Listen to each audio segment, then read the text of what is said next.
Okay, the next way of sourcing inventory and merchandise is sort of a unique way that many of you might know about, as it appeared on a very popular set of TV shows called Storage Wars. I'm talking about storage auctions.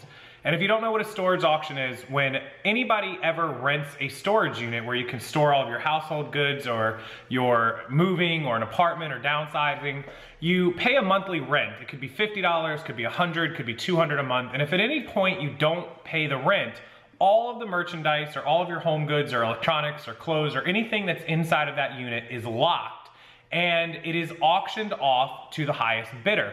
This is so the storage unit can recover its money, its lost rent, and so that somebody can get all of the items out of it, thus keeping it open to rent to somebody else down the road, so the rental storage unit location can continuing to make revenue.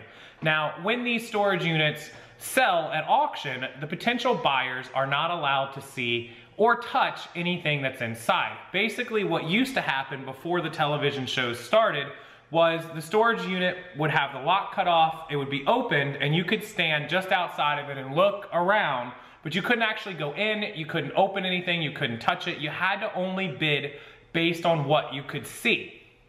Now, that was the risk in storage units. You might only pay 50 bucks or $100. Could be a bunch of boxes, but they might be empty. They might be full of diamonds. You never know what is going to be inside of a storage unit. In most cases, when people lose stuff, there may not be something worth all that much valuable, but sometimes people go to jail, people pass away, people forget about it, people have somebody else managing their estate or their goods, and they just lose out on this stuff. I've seen everything from electronics to TVs to jewelry to clothing to dirty mattresses and bags of garbage. So it's all a crapshoot in what you can get.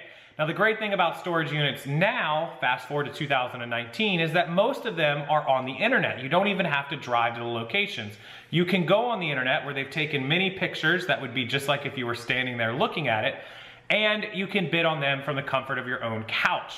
Now, these storage units happen all over the country at hundreds of different locations, corporate offices, mom and pops, franchises, and there's a fantastic website, which I'm gonna link down below. It's a storage auction treasure website, and you can monitor your zip code, your area, the ones closest to you, the ones ending soonest, highest to lowest, and you can take a look and bid on these storage units. Now, there are several things that you have to remember with storage units should you actually purchase one. There's 3 main rules. One rule is that you typically get 24 to 48 hours to empty the unit. So if you bid on the unit and it auctions on Monday at noon, you probably have until Tuesday at noon, or maybe Tuesday end of business day, or possibly up until Wednesday. That's almost all storage units give you 24 to 48 hours. When you are done cleaning the unit out, you have to sweep it clean. It needs to be as clean and empty as if you were renting it right now. Which means if you bid on a unit to get all the electronics and shoes, you also have to take the mattresses and the frames, and typically they don't let you use their dumpsters that are on site. You have to haul it to the dump or do something with it on your own. So number 2 is make sure you have a way to store the items you're going to get until you're able to junk what is junk and sell what is good. So number 1 is be able to clean it out right away. Number 2 is be able to store it and transport it. You have to have a truck in most cases.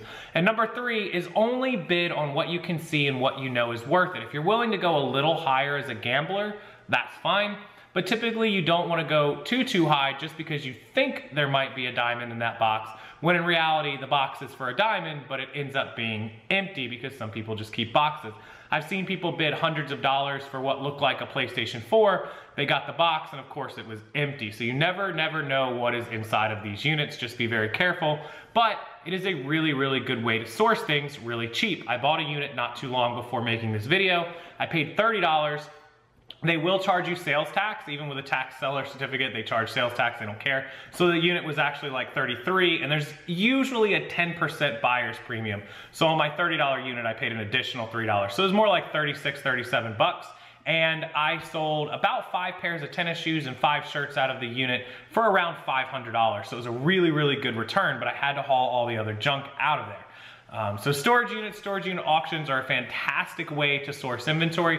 Also, one pro tip is many storage unit buyers are there for the hard goods, the electronics, the furniture. They don't really like the clothing. Some of them do, I do, but not most of them. So if you can make friends with the storage unit buyers, go find people at auctions and garage sales that are storage unit buyers, give them a business card, And if they don't want clothes, typically they just take them to the dumpster. They might be willing to give you all those bags of clothes, which could mean free inventory or give it to you very, very cheap. I used to buy bags of clothing inventory from other storage unit guys for like 10 bucks a bag. We'd crack it open and there'd be True Religion or Gucci shirts. There'd be hundreds and hundreds of dollars in merchandise inside. So always good to network, always good to make friends, and always good to have people that you can give your card to get inventory from down the road.